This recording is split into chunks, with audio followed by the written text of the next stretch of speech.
I wouldn't want anyone to have to go through what I went through. The level of pain and suffering, that I've been through to get to this point. The cancer was the real I've had a few knocks at the door and I didn't listen. And then I got this knock at the door with cancer. Well, I thought I listened, but not fully. And then I got this kind of knock at the door and it was like, I just, like I've said, I just had to open my heart up to it because, I just knew that there was something bigger and greater in terms of an experience of myself in this world, in this life, that I wanted to get in touch with because I wasn't done yet. I didn't feel like it was my time.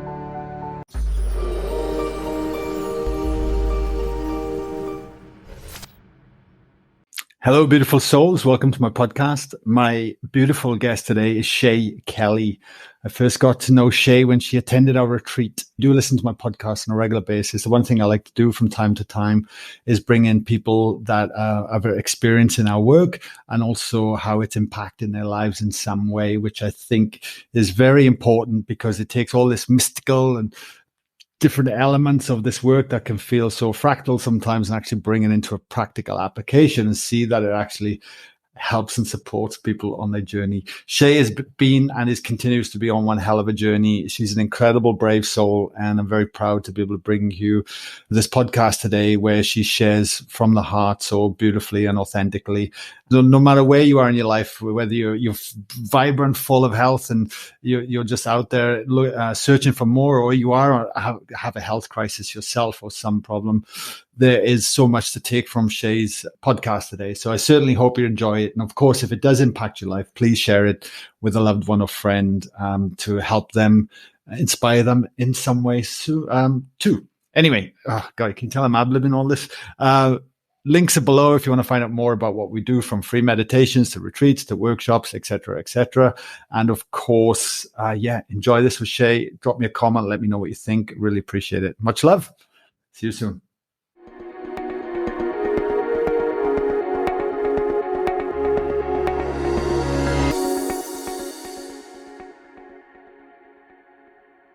Shay, welcome.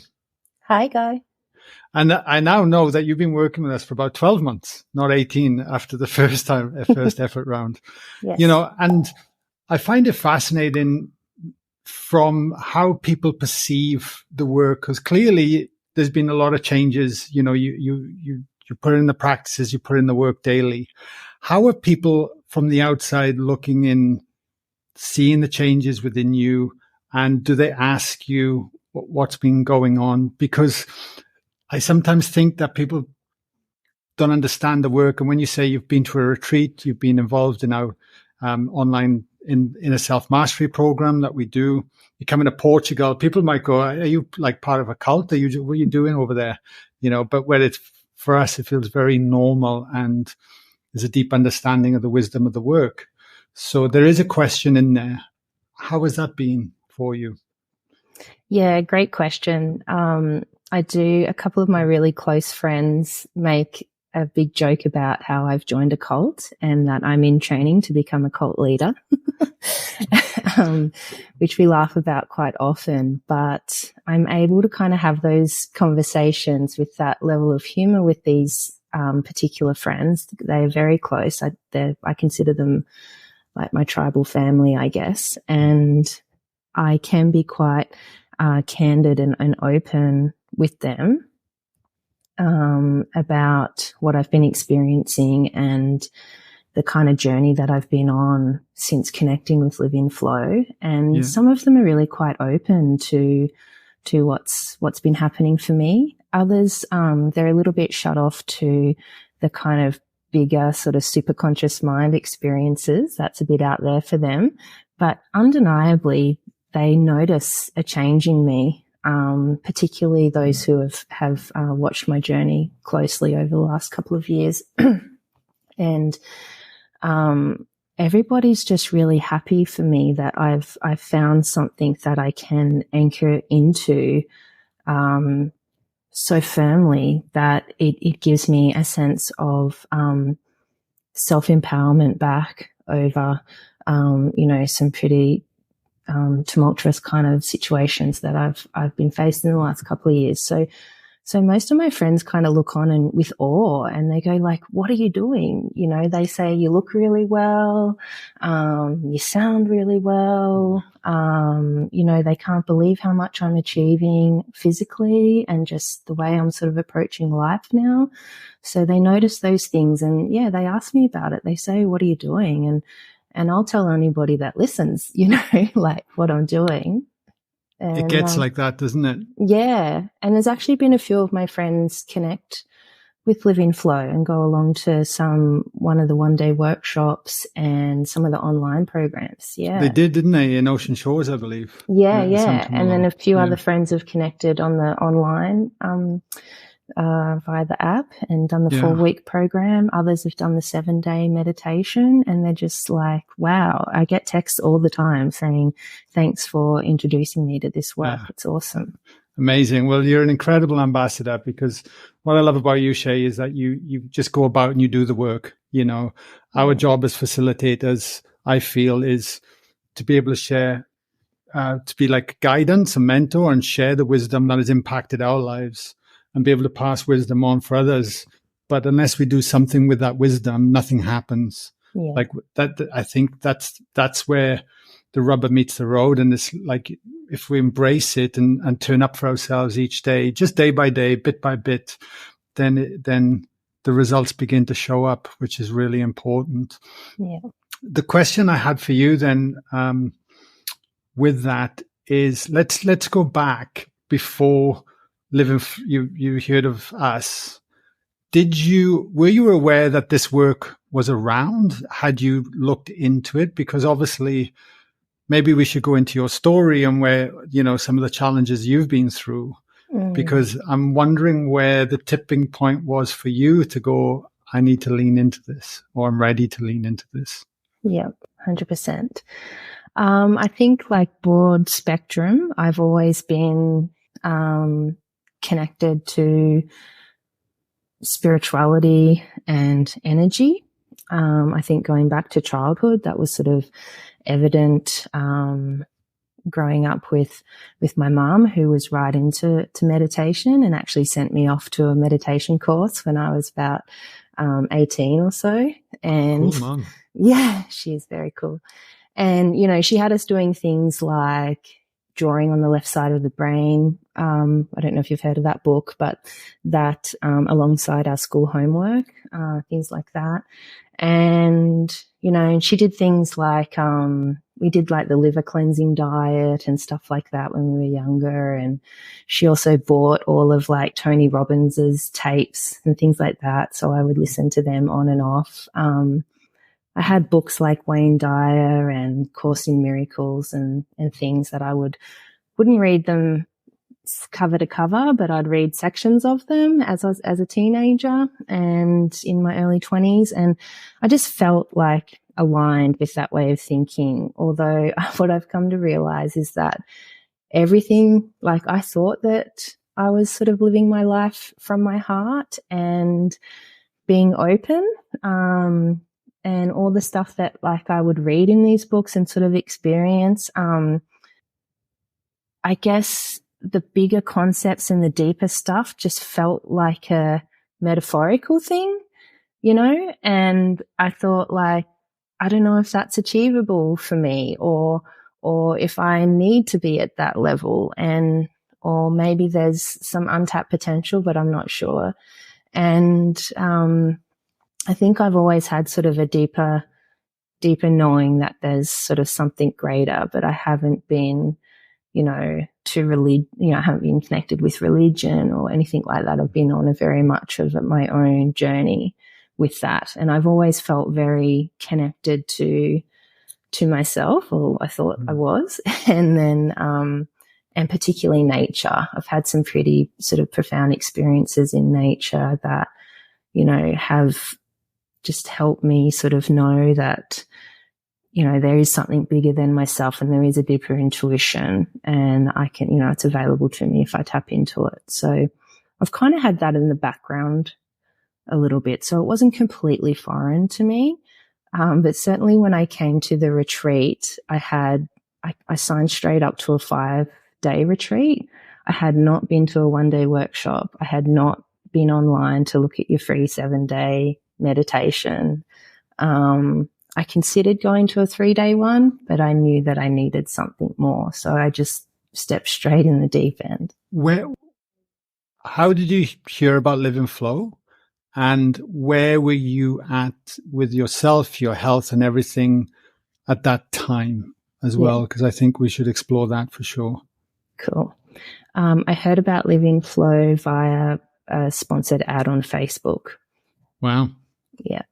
That's when I first saw it.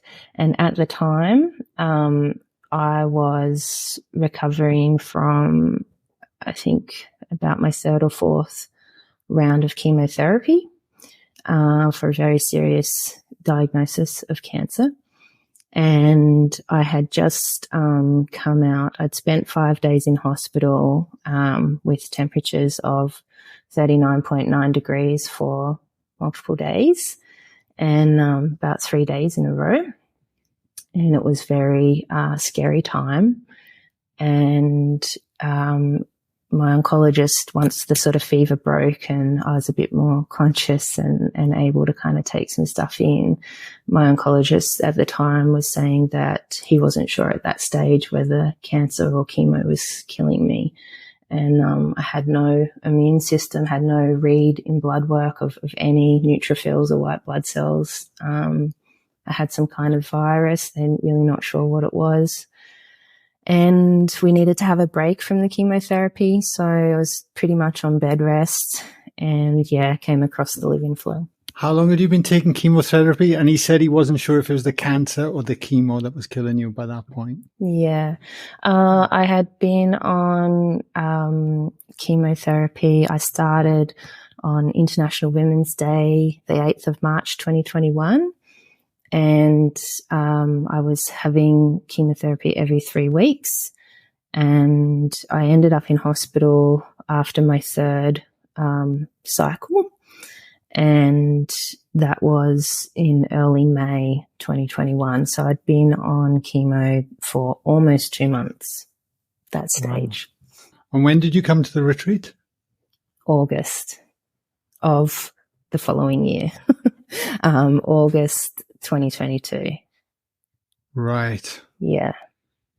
Did you, when you were diagnosed with cancer, how long after were you getting the treatment? Like what did they say to you at that point? Yeah. And I know this might sound like a stupid question, but did it come to a shock to you when you were diagnosed at the time? Yes. It's a weird thing. It came as a shock, but I knew that something was wrong. I had been having swelling in my left leg for a couple of months, coming and going. I'd been going through a really rocky period with a relationship, and which ended, which was great, but it was very difficult. But looking back now, that was the best thing that ever could have happened to me. And I was also stepping up into my boss's role at work, so I was doing some very high level senior management work, and I just didn't want to fuck it all up and have this leg get in the way of me achieving more and more.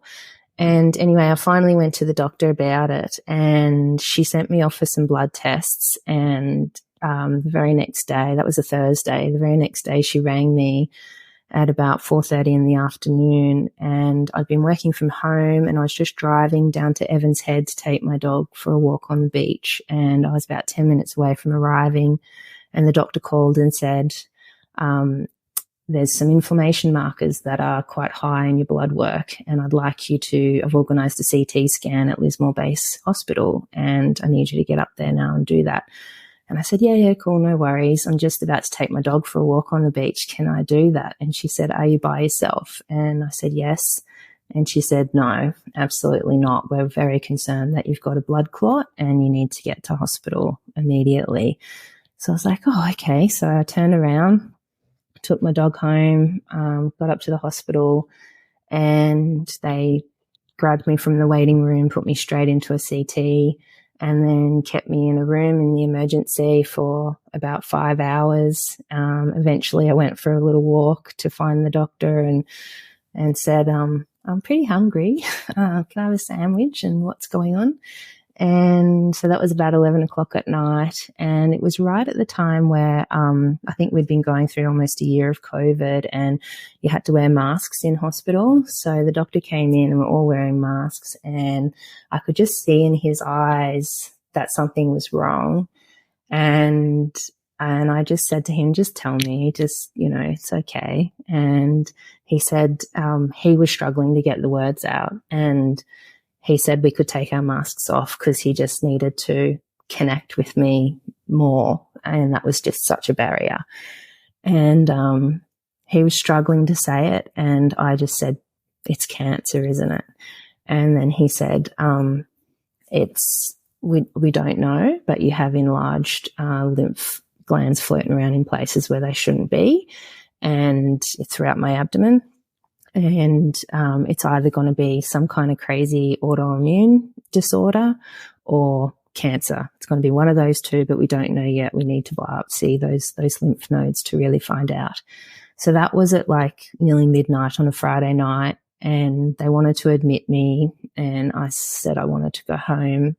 And luckily enough, the doctor that I was seeing was on shift the next day starting at 8:30. So he said, yes, you go home, hug your dog, do whatever you need to do, but come back here at 8:30 tomorrow morning and, we're going to get to work investigating this. So that then commenced a 2-week cycle of every test and probe under the sun. I was admitted for a whole week into hospital while they ran all those tests.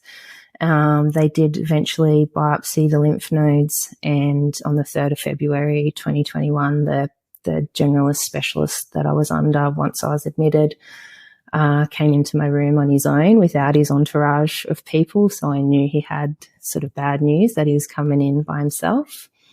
And he said, you have advanced stage 4 metastatic squamous cell carcinoma of unknown primary.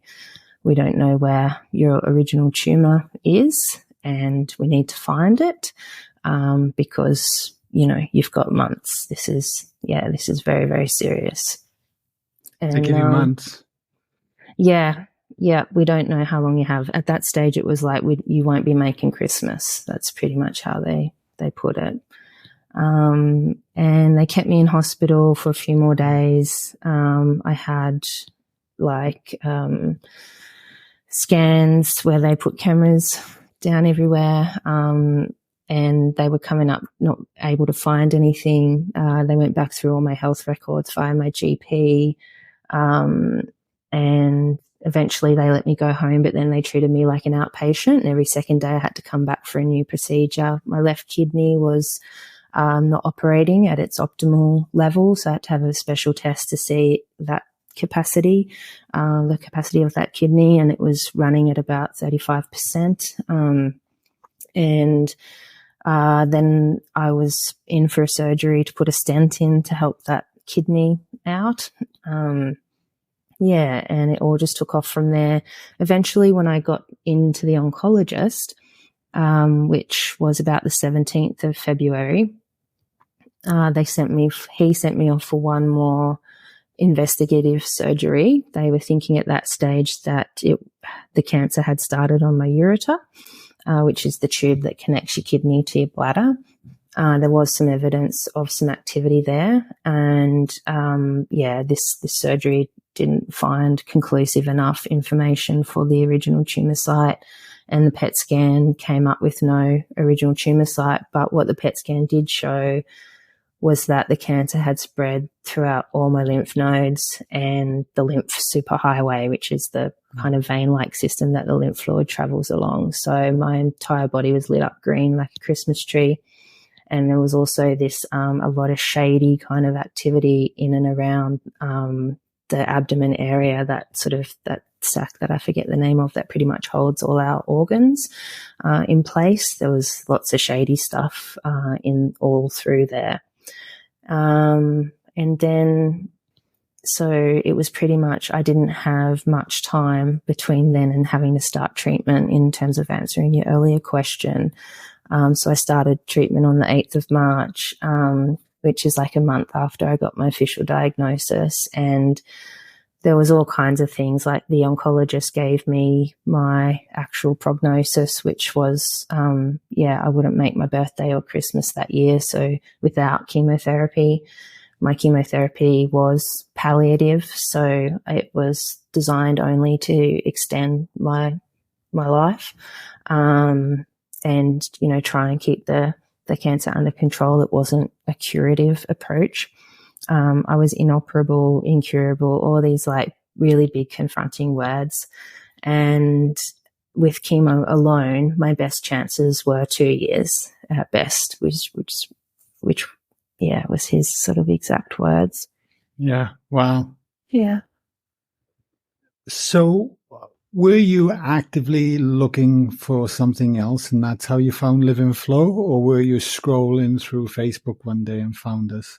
And why did you decide to come? I was scrolling through Facebook. I was also actively looking for something to reward myself with after chemo had finished. Excuse me.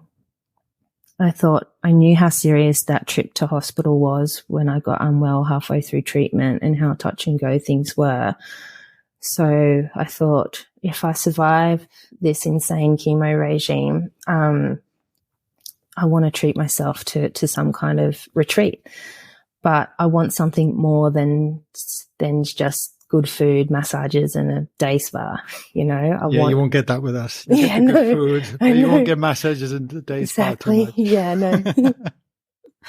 No, we're definitely we want results. Yeah. And at the beginning of my diagnosis and before I started treatment, I really opened my heart up to the whole thing. Like, I woke up one morning and I just thought, right, the only way that I know how to do this is just to open my heart to the entire experience. And I remember going outside in the house that I had at the time and just arms stretched out, looking up at the sky and going, right, you've got my attention.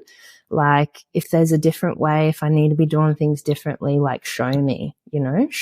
And all throughout my treatment, I talked to my friends like, oh yeah, well, Shazy 2.0, which was going to be like post-treatment and like being a miracle and cancer-free. I'm going to do things differently, but I had no idea what that looked like, what I was going to do differently, or how to kind of synthesize everything that had been happening to me and make sense of it, So I knew that I needed some kind of retreat that was also going to be a bit of an emotional boot camp that, that just connected me back to myself and to that inner power that I know that I needed and I had, but was, being slowly sort of stripped away from me because of the existential crisis I was facing. So I was scrolling through Facebook. I saw Just Reconnected, and that was enough for me to click on the link to read through the minimal information that's offered. And I thought to myself, I'm just going to leave it at that. I'm not even going to Google these guys. I'm just going to leave it at that. And the retreat that I was going to book into was 3 days, but I went through the 2022 floods here in Lismore, and that sort of derailed my progress a bit. So I changed it and my treatment got sort of extended out, and I changed when I was coming to the August one, which was 5 days, which was, perfect in the end because I needed those whole 5 days after everything I'd been through. Well, was Petra at that one? Yes, it was her first one back. Back. Amazing. Well, that only doesn't seem that long ago, thinking about it, actually. I know. It's like 9 months ago or something like that. Yeah, wow. Well, mate, your progress has been incredible. Thank you. It's funny, I got to pick up with something. I thought we were quite detailed on the sales page. We're vague, but we're detailed, but vague. We purposely don't share with participants exactly what's going on because we want people to lean in and finally trust and surrender. Yeah. And I always say I put my mum through it, so it can't be that bad. Yes. At the end of the day, she was 75 at the time. Yeah. Wow. You kind of, we'll touch on this first before we get into the retreat stuff, because you kind of skipped through, and the floods happened, so I delayed. Can you just touch a little bit what happened there as well? Because it literally, when it rains, it pours. It must have felt like that for you at the time. Yeah. I've life in the last 2, nearly 3 years has brought me to my knees in a way that I could have never anticipated or planned for. And in a lot of ways, there's a lot of beauty around that. But I say that now like it's sort of water off a duck's back a bit, but it's been a long road of healing for me to even get to this point. So, it's been massive. The biggest recorded flood in Australia's history occurred in February of 2022. And my house was right in the firing line. I had a beautiful 120-year-old Queenslander style home that was raised off the ground already. The floor level was sort of on par with the 1 in 100 height. Water had never been inside my house. I went through the 2017 flood there with probably about another metre to go before it even entered the house, but I was surrounded by water then. I was well prepared and well planned, and I'm sort of a bit of a GI Jane. So, I spent a couple of days preparing for that flood because I knew it was going to be big. And, I stayed at home until I got the news that it was going to go to 12.5, 13 meters. And then I made plans to evacuate because I knew that would be coming inside the house. And recovering, I'd only been a few months off chemo, and I had barely any strength, and I have a blue heeler dog too, who's kind of a bit old, but he's my best mate. And I knew that if we didn't get out, that if water was coming in the house, I would probably lose him and me. And the water, so my house was about 2 meters off the ground already, and it came in over the doorways and the windows. So inside the house, it was about, just over 6 foot in the house. In the house? Yeah. Yeah. Yeah. And when I left about 2 in, I had raised everything about 1.5 meters off the floor, thinking that's how high it would come in. And I'd put some precious stuff in the car, and I packed a bag to evacuate to my friend's house. And, I actually had to drive through flood water at one of the intersections in town here at Lismore, and nearly got swept away in that water in sort of a split second. The car nearly stalled, and saved it by a whisker of stalling, and made it through that water. But that was my only way sort of out of the basin, so to speak. Otherwise, I'd have to sort of turn around and go and watch my house go under.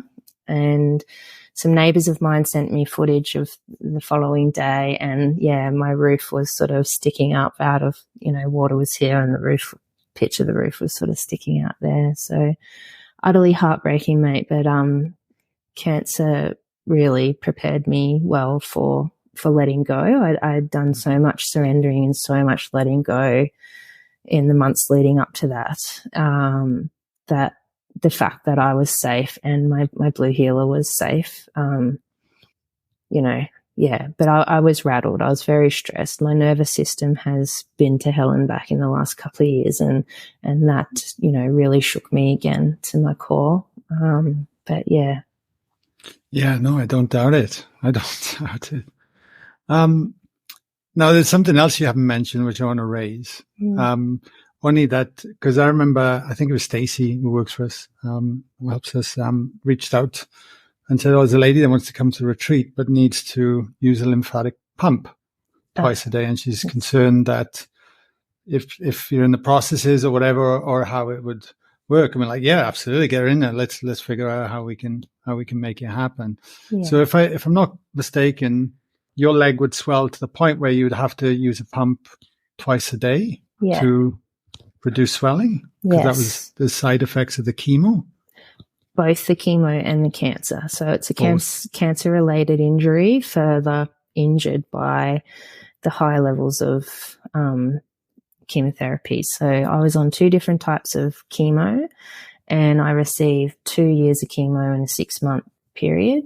So yeah, I was absolutely blasted, and they were hoping that the swelling situation in the leg that first alerted the doctors that something was wrong and got me diagnosed in the first instance, they were hoping that that would go away the more that they reduce the cancer. But in fact, I've ended up with what's known as secondary lymphedema, and the pumping action within that lymphatic superhighway is basically broken, and that lymphatic superhighway pumps lymphatic fluid up and into your chest cavity, where it drains back into the vein system and then finds its way out of the body. So gravity's kind of against me, because my lymphatic system doesn't pump on its own. It needs the support of muscles and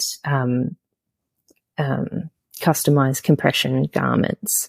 Yes. And at the time that I was coming to live in flow, I think I was in my first custom garment, which wasn't the right fit. It's taken 4 custom garments for me to get the right level of compression and the right sort of sizing to help keep my leg. Hopefully we're moving into a maintenance phase essentially. But for the last 2 years, it's been like 4 steps forward, 3 steps back with that whole condition, and learning about how to manage it and what I need to do to kind of manually get rid of the lymphatic fluid. And part of that process is using this pneumatic pump that's got both my legs go into it. It's got a side for each leg, and it comes up around my waist, and it sequentially gets tighter and tighter and tighter, starting at my feet, and tries to manually push the lymph fluid up. So at that point, I was pumping twice a day, which I still do often now, but now with the better level of compression garment that I have, I can get away with pumping just once a day every now and then. So yeah. But at the time I came to the retreat, I was very self-conscious. It's changed. Lymphedema has changed the way my body looks and works and operates. And that's had an effect on my, on my level of self-confidence and, what I'm capable of. And I was very nervous about bringing the pump in and getting, I know you got to sort of share, your living space, and I wasn't sure how that would be for somebody else. And but that went well. Yes, it went great. Lucy was very accepting and accommodating, and well, if I remember, I think it was the last day or the day before, it was the first time you'd woke up and without the pump, like because the swelling had gone down at that particular point.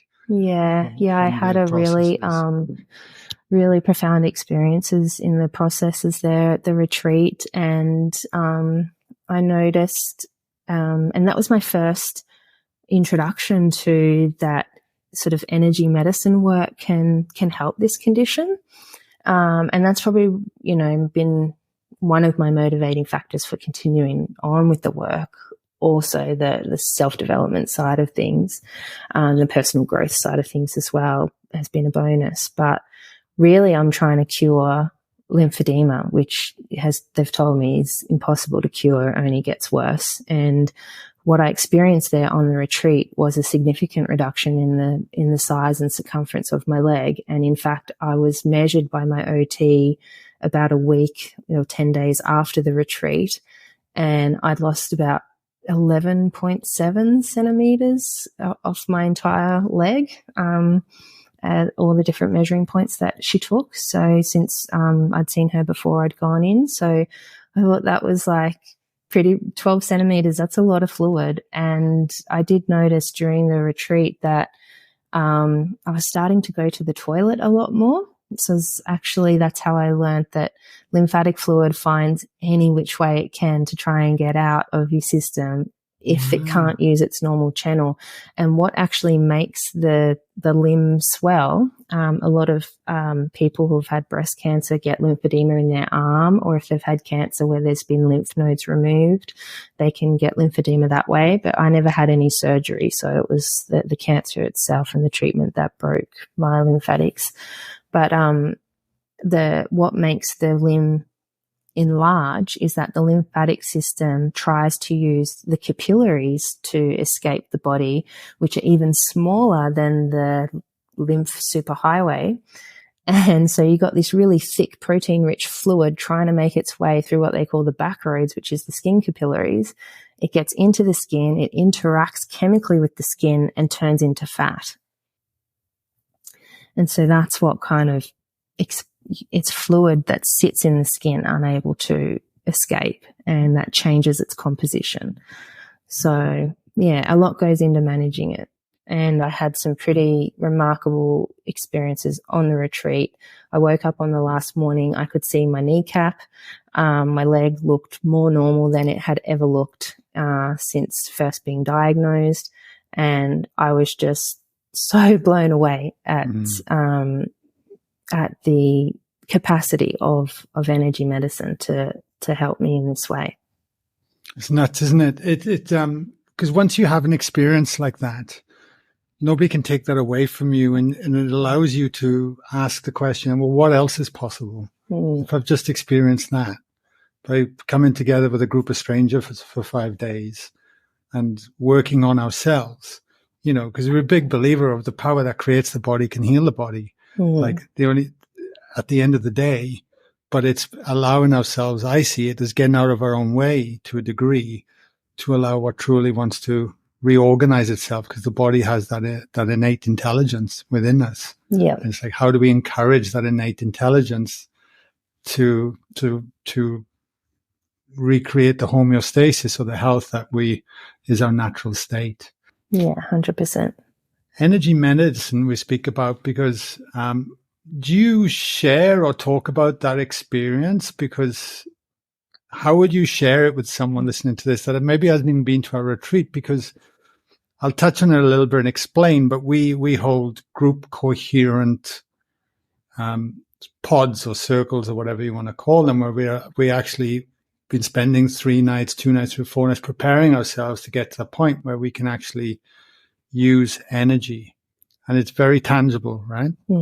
It's not metaphorical. It's not like reading a book and you talk about things. It's a very tangible thing. How would you share your experience by receiving that intention, that energy, and surrendering to it, the experience you had? How would you describe it normally to people if they ever ask? Yeah, that's interesting. I think I'm still finding my way with how to explain that, and I fumble through it. But I just try and stay sort of genuine to the experiences that I had, particularly on the retreat, and that I've had since with exploring the superconscious mind, and particularly using breath work to sort of transgress the nervous system to move the ego out of the way to just fully let go and surrender. So I would say that there is a science behind this stuff. And when you look at things like neuroscience, breath work, and even a lot of the ancient kind of wisdoms and practices, and something that I've been getting into since the retreat, which is Reiki. I've tried to teach myself how to use the energy for my own healing benefits to continue. That's been part of my continuing the work for myself. But in terms of explaining it to others, I'm like, you can feel it. I certainly can. I can feel it in my body. There is just like this clearness that just everything just kind of moves away, and different parts of my body sort of pop off, like or register. And then I send a lot of just breath to that area. And once I just kind of focus on that and just breathing sort of life to those different areas of my body that might be, sending out a bit of a signal, whether that's pain or discomfort or little kind of nervy, tweaky sensations, stuff starts to move and shift, and I feel it. It's a physical sensation.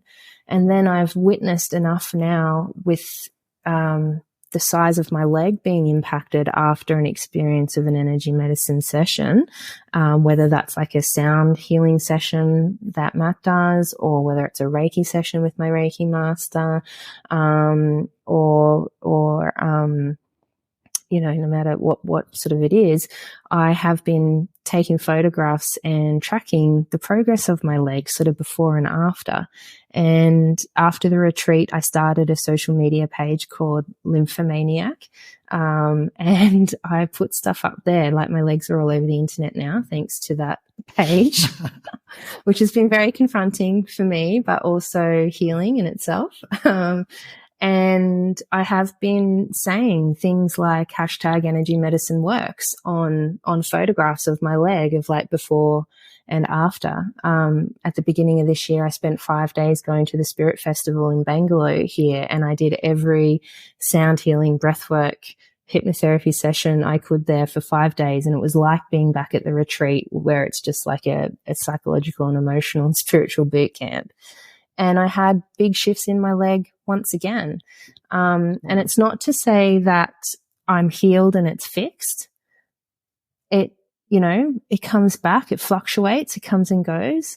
But this is something that's part of my toolkit now in terms of managing it. And I am aiming high. A lot of my friends do refer to me as a bit of an overachiever, particularly to go from 0 to stage 4 cancer. They make a joke about how overachieving that is. We can laugh about it, which is good.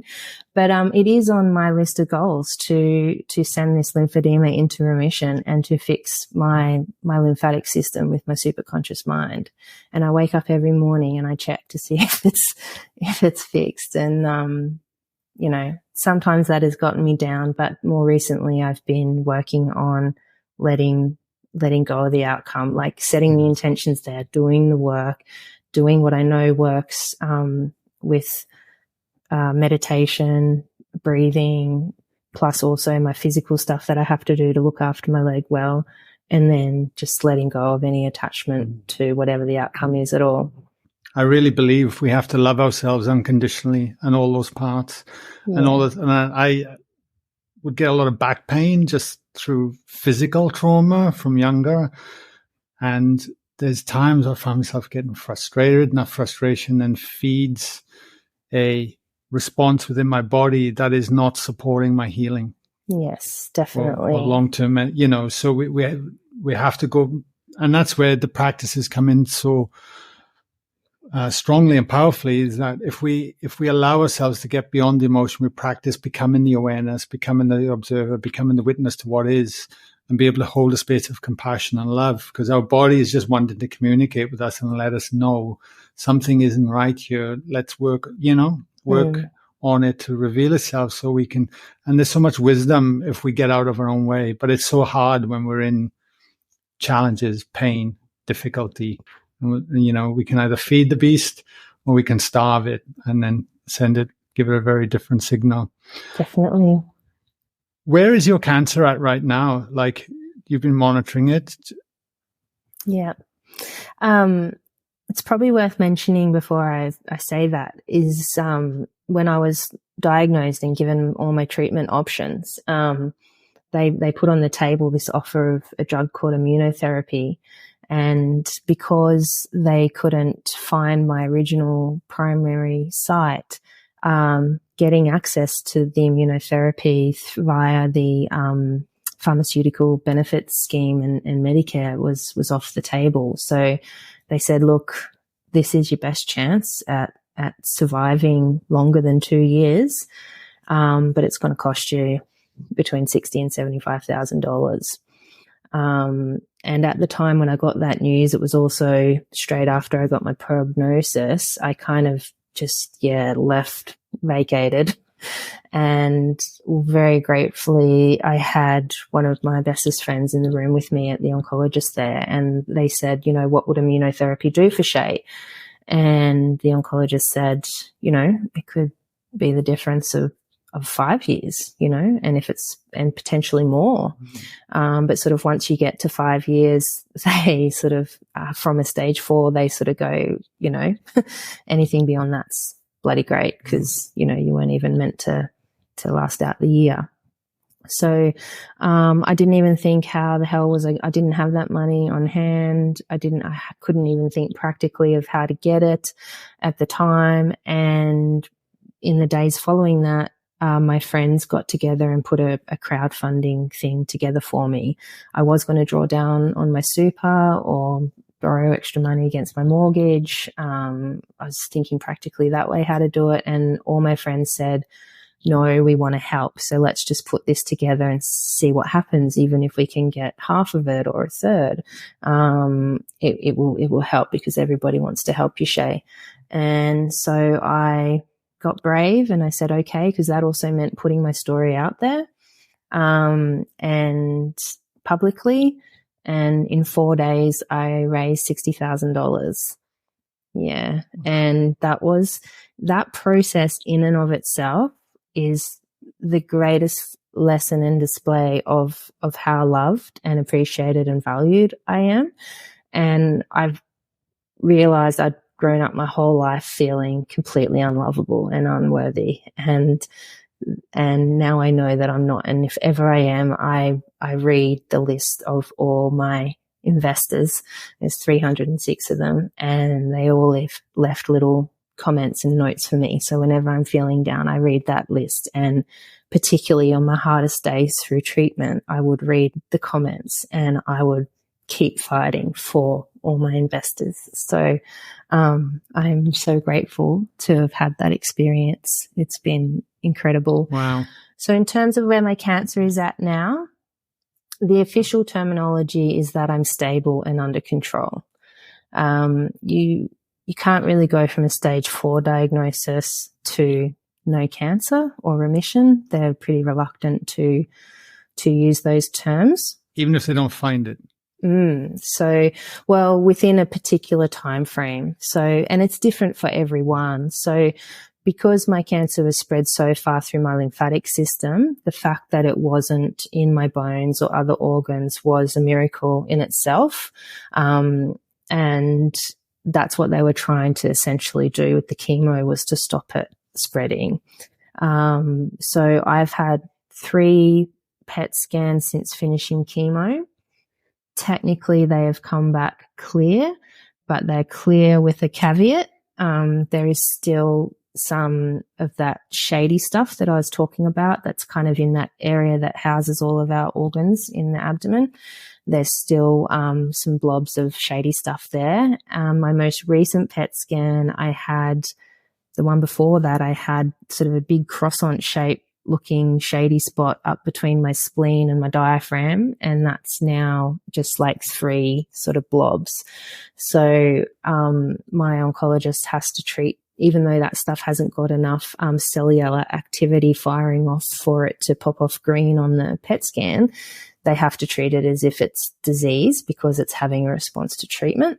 And we were hoping that I would get off the immunotherapy next month, but because I still have these shady spots there and they are still changing and reacting with the treatment, it's very likely I probably won't ever get off immunotherapy. Yeah, so I'm stable and under control, and I'm sort of 2 years into this journey now, and when I get to that 5-year mark, the best thing that they would be able to say to me is no evidence detected officially, and that will be my version of remission. And that's that's the goal I'm going for. Yeah. Well, even from the Shay where I first met you in person to the Shay I see before me now, you can see the progress in you. Like it's unbelievable. And I'm sure with your determination that you have and your commitment to yourself more than anything else, then anything's possible. I believe that anyway. Thank you. I believe that too. Yeah, absolutely. We're coming to a close to the podcast, and I think about the people listening to this podcast that are generally probably experienced our work, maybe come to a one-day workshop, they might have jumped on Zoom, or they might be somewhere else in the world that just listens to podcasts. I have no idea. I actually don't know. All I know is that we get thousands of listens. And sadly, the internet disconnects you, even though that's why I'm so passionate about getting back in front of people, which is what we do now. How would you describe to them, like, how has Live in Flow supported you? Because obviously we have a online component. We don't tend to talk about that so much, but we have an inner self-mastery. So the idea, what we look at was myself, Matt, and Petra who work together. We do the retreats, which are very submersive. They're very experiential. We can cover a huge amount of ground in 3 nights or 5 nights. But ultimately, it's enough to ideally kickstart and allow people to get more passionate about the work and incorporate it in our daily life. And then we do the online component, the inner self-mastery, which is stretched over, where we have weekly meet catch-ups on Zoom or monthly catch-ups on Zoom or whatever that might be, so we can then have support to integrate the work as we move, but staying connected as a community and having people that truly get it, that understand. I think that's the key, because then you can truly be yourself, no filter, and it doesn't matter because we're all there for the same reasons, right? Yeah. So I think what I'd like to ask you is, how has they supported you? Because ultimately you're doing the work, you're doing everything.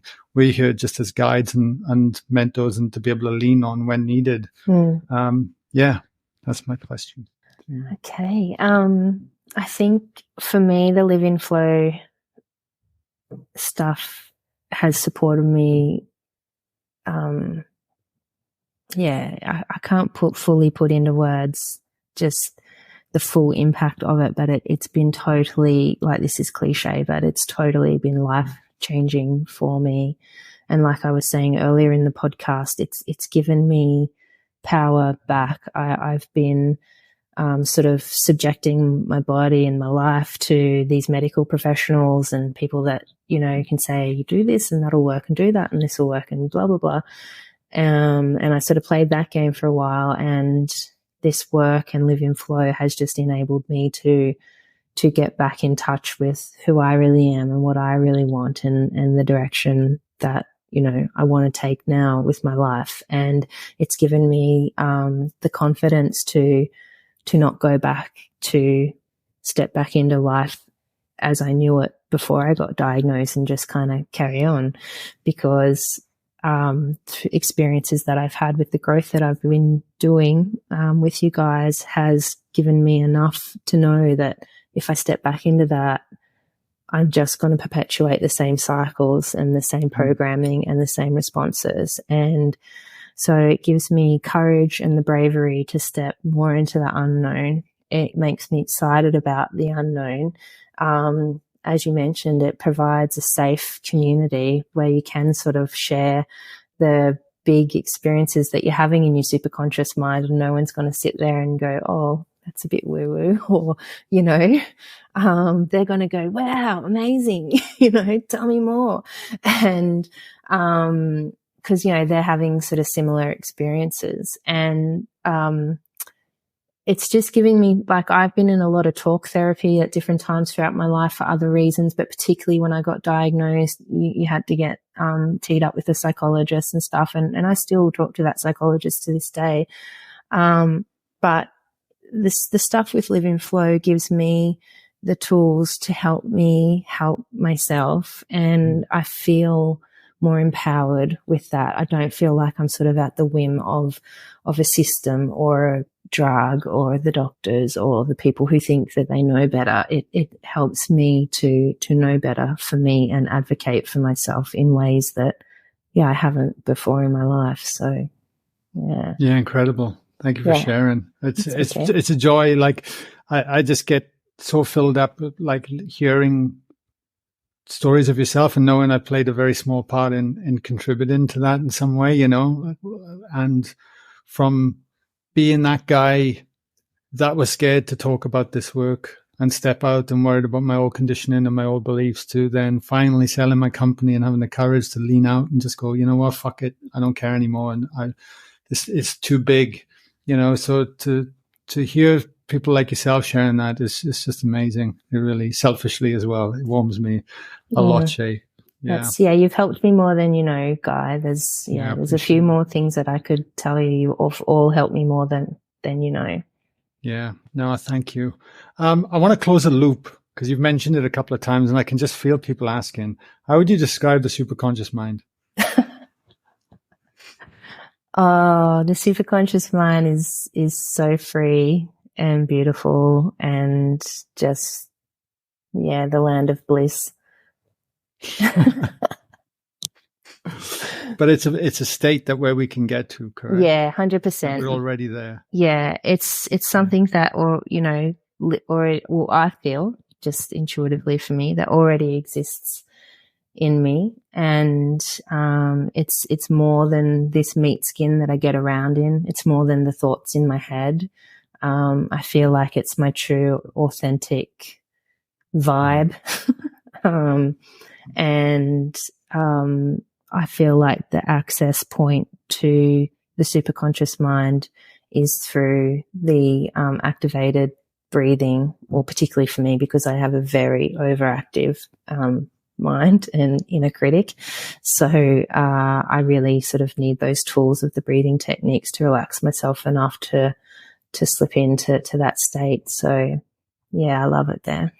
Yeah, beautiful. Last question. For anybody listening to this that's sitting on the fence, is curious about Live in Flow, curious about our retreats, curious about our workshops, curious about our online stuff, but they're not sure, because we all understand it takes bloody balls to go, you know what, lean into the unknown a little bit. What would you say to those people listening? Do it. Like, just stop hesitating or finding reasons to delay or put it off. You know, it's just only going to, hold you back even further. I would just say trust that inner knowing and that inner voice, because that it's really trying to open a doorway for you to a potential that you don't even know exists yet, and it's better than your wildest dreams, you know.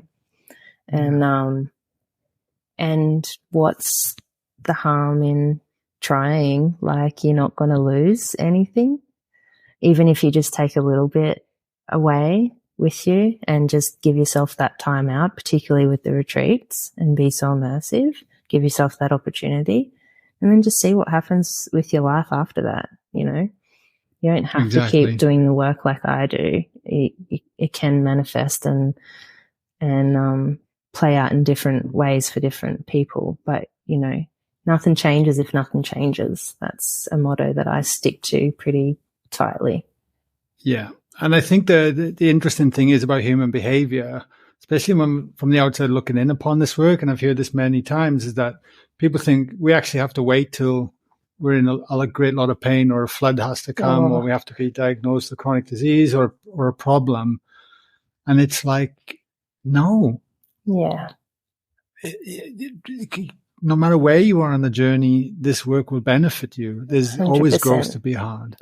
Yeah. And it's like, why make it harder than what it actually needs to be? Yeah. And I'm glad you said that, because I wouldn't want anyone to have to go through what I went through, the level of pain and suffering, you know, that I've been through to get to this point.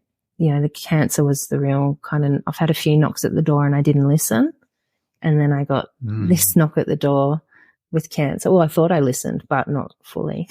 And then I got this kind of knock at the door, and it was like, I've said, I just had to open my heart up to it, because, I just knew that there was something bigger and greater in terms of an experience of myself in this world, in this life, that I wanted to get in touch with, because I wasn't done yet. You know, I didn't feel like it was my time. Exactly. Yeah. Thank you. And you're coming to Portugal. I know. See you in Portugal. Yes, I am. To the retreat. Yeah. What made you decide to come to Portugal? I wasn't fully convinced at the retreat when you guys mentioned it. I was like, oh yeah, I don't think I need to do that. I've done the 5 days now, blah, blah, blah.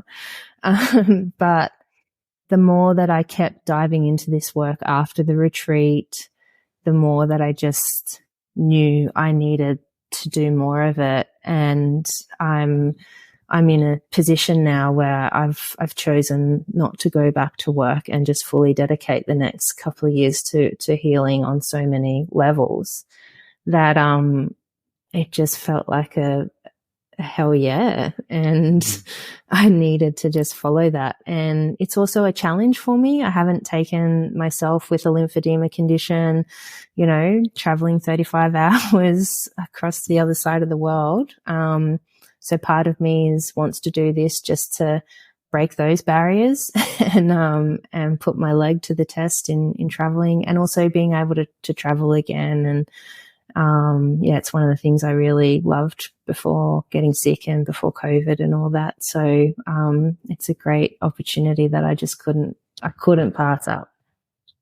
Yeah, wow. Well, I just want to speak to that slightly because for anyone listening who wants to join us in Portugal, we'll be there July 10th to the 15th, 2023. The whole, I think me and Matt actually recorded a podcast on it a couple of days ago. The whole opportunity to travel, to lean into, you said the word challenges, and you see it all as an opportunity, Shay. Like, it's just great. There's so much growth. And it's the same for me. I'm taking my daughter for the first time. I haven't left since pre-COVID, overseas or anything. Like, it's going to be a whole new experience for me as well, bringing in the travel and all that opportunity with the retreats. But the one thing I will say is that for somebody now that's 15 retreats and, I don't know, 40, 50 workshops. I don't know how many it's been anymore.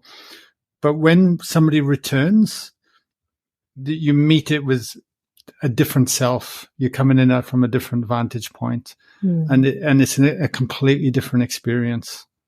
And I get excited when people return because their skills are further down the track. They understand it more. Yeah. And then there's less fear in the way, and they understand how to surrender more, and everyone we've done has been completely different, to be honest with you, because it's the people that make them 100% that comes through, exciting.